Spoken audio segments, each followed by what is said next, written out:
बिचा दरगाह भिटाई जे कायम मक़ाम सां जदनशीन सैयद ख़ावर हुसैन शाह लतीफ़ी जो चवणु आहे त हज़रत शाह अब्दुल लतीफ़ भिटाई जो 282 उर्स मुबारक हर साल जीअं भरपूर जोश ऐं जज़्बे सां मल्हायो वेंदो। शाह लतीफ़ फाउंडेशन तरफ़ां हर साल थींदड़ रस्मूं बि अदा कई वेंदियूं। हुन चयो त लखे पांधीअड़नि लाइ सभिनी खातनि तरफ़ां हर मुमकिन सहूलतूं फ़राहम करण ऐं तयारियूं मुकमल करण जो यकीन दहानी कराई वई आहे। टाउन इंतज़ामिया तरफ़ां सफ़ाई सुथराई समेत पाणी जी फरहामी समेत समूरा क़दम खया पिया वञनि।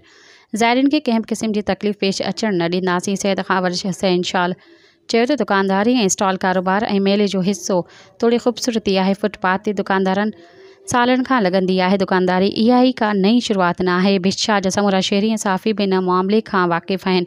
फुटपाथ जे रेवेन्यू चार्ज बि वरिती वेंदी आहे। कुझु माण्हू बिलाजवाज़ ग़लति अफ़वाहूं फैलाइण जी कोशिशि कंदा आहिनि जंहिंजो हक़ीक़त सां को बि तालुक़ न आहे। बरसात जी सूरताल खे बि नज़र में रखंदे हंगामी बुनियादुनि ते क़दम खया वेंदा। सब्सक्राइब कयो अवामी न्यूज़ HD खे ऐं ताज़ा तरीन ख़बरुनि लाइ ॾिसंदा रहो अवामी न्यूज़ HD।